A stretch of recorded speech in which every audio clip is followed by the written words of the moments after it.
Hello everyone, good afternoon. So in continuation with Miss Elora's discussion regarding the first category of application of skills, I, Stephanie Andales, will be talking or discussing about the second one. So the second one is all about teaching using student-centered approaches. So what does it mean by that? So teachers encourage student-centered learning by allowing students to share in decisions, believing in their capacity to lead, and also remembering how it feels to learn.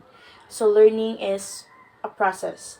So before we go deep into the main topic, let's first know the importance of ECL, or the student-centered learning, and why it is being implemented, why it is being practiced.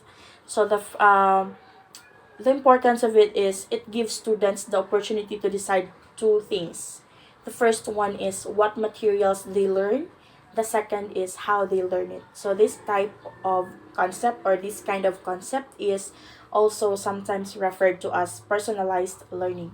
So in contrast to teacher-centered approaches, ECL, or student-centered learning, engages students as leaders. So the teachers are not just limiting themselves to be effective, but also they are engaging students to be a future leaders, a future decision makers on their own learning.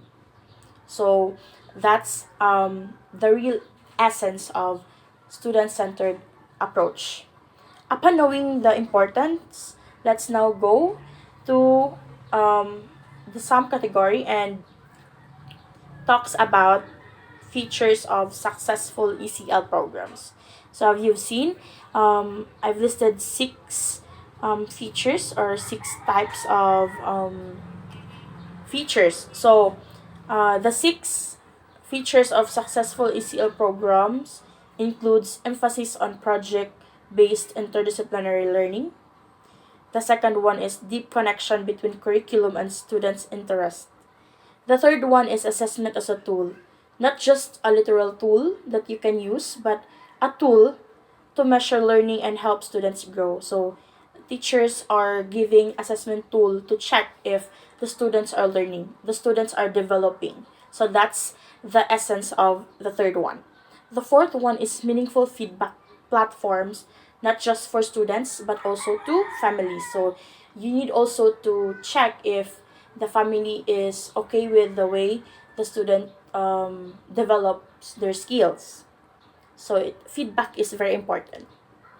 The fifth one is learning plans tailored to individual students. So teachers are not just limiting themselves to teach, no. So they are also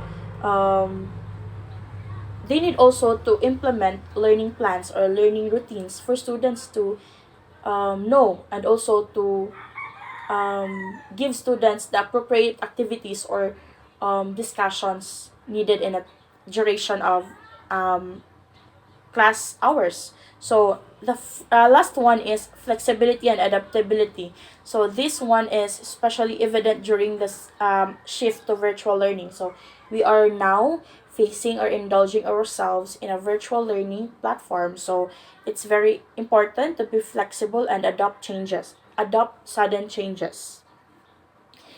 These features of successful ECL programs answers the question how educators approach student-centered learning. So, like any pedagogical approach, that shift in identity was more intuitive for some educators in the study than others, but almost all participating teachers, those who immediately embrace ECL or student-centered learning, and those who find it more challenging, they reported benefits from it. So they built better relationships with students. They felt more attuned to classroom dynamics changes, no, and also they tailored learning to individual needs. So that's how educators approach student-centered learning. The teacher involvement in student-centered learning, uh, let's say that teacher can put student-centered learning to use in their classrooms to increase students motivation, no, so they help students take ownership over the learning and build strong relationships, not just with one another but also with people around surrounding them. So there are three ways to think about teachers' role in ECL. As you've seen in your screen, there are one, two, three. So the first one is resources. Second is mentors. Third is guides. So what are those roles? So the first one is resources. So in ECL, or in student-centered learning, teachers serve as experts and key sources of knowledge or experience, and students share responsibility for accessing that knowledge. No, teachers are also resources for connecting students with partnerships outside of the classroom. So as a teacher, you are not just imparting knowledge, you are also allowing your students to indulge with other people that also contributes to their development, not just in a four corner of a classroom, but also outside of the classroom, outside of their comfort zones. So this kind of connection is a powerful way to implement ECL by connecting students with out of school interest, engaging them in work settings, and fostering career connections. So as what I've said, you need also to make your student indulge in different activities outside of their comfort zones, outside of their comfort people, to know also that they are developing, they are improving. So the second one is teachers as mentors. So in student-centered learning, relationships are crucial. No, they are crucial to learning, and that's especially true in ECL. Strong relationships with trusted adults give students the confidence and motivation they need to take leadership in their learning. That's why teachers serves as mentors. They're also giving a chance to other people to gain trust, no, to gain trust from themselves and also from other people, especially with their students. The third one is the guides. So teachers as guides. So teacher provides the structure and guidance that enables students to overcome challenges and how their classwork connects to larger interests and goals.